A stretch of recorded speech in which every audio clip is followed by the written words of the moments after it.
এই নির্বাচনে তৃণমূল হারছে, তৃণমূল হারবে, সেটা কালের দেওয়াল লিখনে লেখা হয়ে গেছে, শুধুমাত্র সময়ের অপেক্ষা।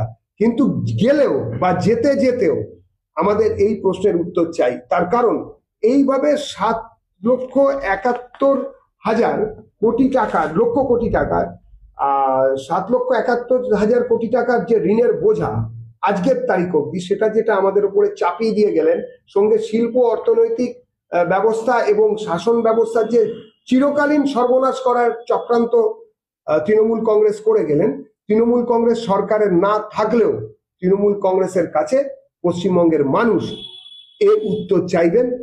পশ্চিমবঙ্গের মানুষ জল, জমি এবং জঙ্গলের বিরুদ্ধে, প্রকৃতির বিরুদ্ধে তৃণমূল কংগ্রেস যে যুদ্ধ ঘোষণা করেছেন, তার উত্তর মানুষ এই নির্বাচনে তৃণমূলের ভাষাতেই ফেরত দেবে। ভোট মানুষকে দিতে হবে, ভোট মানুষকে দিয়ে চিহ্নিত করতে হবে যে কারা আদতে তাদের উন্নয়নের সঙ্গে আছেন, কারা বকলমে ভোট কেটে তৃণমূলকে সুবিধে করে দিয়ে তৃণমূলকে জেতাচ্ছে।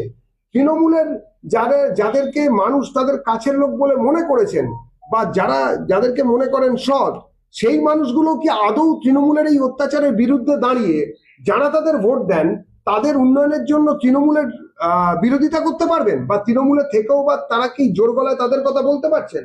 তার মানে তৃণমূলকে ভোট দেওয়া মানে শুধু ভোট নষ্ট করা নয়, তৃণমূলের এই সার্বিক অনুন্নয়ন, প্রশাসনিক দুর্নীতির যে সিস্টেম, তাতে শরিক হয়ে যাওয়া। সেই জায়গা থেকে বাংলার মানুষকে বেরোতে হবে। পৌরসভা এখনো দেরি আছে ভোট, বিধানসভার ভোট আসন্ন। 2026 এই রাজ্যের মুক্তির বছর, এই রাজ্যের তৃণমূলের অপশাসন থেকে মুক্তির বছর হিসেবে চিহ্নিত হবে 2026। এই 2026 এই রাজ্যের মানুষের নতুন করে তৃণমূলের হাত থেকে স্বাধীনতা পাওয়ার বছর। আমরা চাই যে একটি ভোটও যেন নষ্ট না হয়।